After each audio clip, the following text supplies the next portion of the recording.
Yeah, there's a chance that we get to the end of this and I've done this all completely wrong, but I think I understand.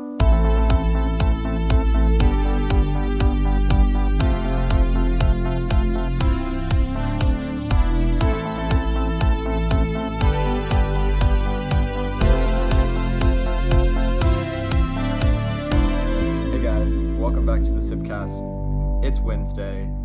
Usually on Wednesday we try and tell a story, and we've got Ryan back with us today. Ryan's got a story for us about some fun college antics. Ryan, take it away. Oh, thanks for having me back on the pod, guys. Feels good to be back in the studio with you all. It's been so long. This story, so I was asked to tell a good story. And this story involves my roommate from my sophomore year, Joseph Bell, recently married to Allie Bell. I don't know if I've seen him since then, but he's having a good time with life. He's gardening for rich people. Is he now? Living his Windleberry dream out. But Joey Shout out Windleberry. pulled the best prank I've heard of since I've been at Covenant. I think it's the most creative in a harmless, fun way. There are other big pranks that have been played, but this one, he really pranked his roommate good. So, this was Joey's freshman year. He was roommates with a guy named Kendall. I'm not going to say it's Kendall. His name was Kendall. And Kendall, they both lived on 2nd South.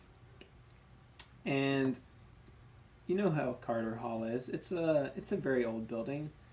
And especially freshman year, people try to get you with stories of hauntings, of ghosts. Mm-hmm. I never felt that, by the way. Really? I never felt scared of ghosts at all living in Carter. I wouldn't say that same. if I were you. You still have one more year left there. You don't want to upset the spirits, Jack. He's inviting it. Come at me, bro. Anyway, We got bigger things to worry about now. Bigger fish to fry. okay, that's fair. I don't know why Kendall was more on edge than other people about ghosts, but he was. And Well, that's okay. if something happened, like, I think I would be a little bit more freaked out, right? yeah, Yeah, but nothing out of the ordinary happened to me. Mm-hmm. So you're blessed. I am one of the lucky ones. Hashtag blessed. Hashtag blessed. Yeah. Okay. So, anyways, around this time, freshman year, I think it was second semester, Joey and Kendall had already kicked up a little relationship. Joey was he was homeschooled in high school, so that doesn't mean that you come into college with some quirks, but in his case, he did. He would go to bed about 9 p.m. and wake up at like 5 and do homework, which very few people in college do, so especially on a guys' hall, everyone thought he was kind of weird. That is weird. That is objectively weird. I'm that kind of guy. No, you're not, Samuel. It's nature versus I'm not nurture, in though. college, but I was. 8 I p.m. changed. 8 You guys p.m. converted for 9. me. You guys converted me. In high school, I was. That's insane. This week, Yeah. I'm back at work and I've gone to bed in the 10s multiple times. Jack knows I stay going to bed in the 10s. Yeah, the 10s aren't, honestly, the 10s aren't that weird. But Okay. The 8s? Nature versus nurture. He was trying to adapt to a new situation. We're not going to hold that against him. And when I was roommates with him, midnight or later, he changed. Hey, respect. He learned. Respect. Anyways, so one day, every room in Carter has a closet, which has one bar where you can hang all your clothes with your roommate, and a shelf above that. And one day, the bar and the shelf broke in Joey's room when Kendall was taking a nap. And so before Kendall had gone to bed, he saw his closet was fine, and when he woke up, the door had been opened too, so everything in his closet had spilled out forward into his room. And he asked Joey if he had come in and touched anything, and Joey said no. Like, Joey assumed that, like, it was just old, and I guess gravity must have done something. Mm-hmm. Oh, no. Okay, I got that backwards. The closet had been broke. Kendall knew the closet was broke, and the stuff was out on the floor. He took a nap, and workers came in and cleaned it and fixed the closet. Oh, that's even more Yeah. insane. That's so much And so better. Kendall woke up, and the stuff was gone. And he said, "Joey, did you touch anything?" And Joey was like, "No." And Kendall was like, "That is so weird." Okay. And so Joey knew he was already a little antsy about everything, and decided now would be a good time to pull a ghost prank on him if I could do it. And he formulated this plan, pulled it off first night, which is, I mean, it's very impressive. I don't know how he thought of this, but anyways. So the layout is that they had their bunk beds against the window, which is the back wall. When you walk into the room, it's the back wall. And you walk into the room, there's a little hallway, bathroom on the right, and then the room opens up into basically a big square.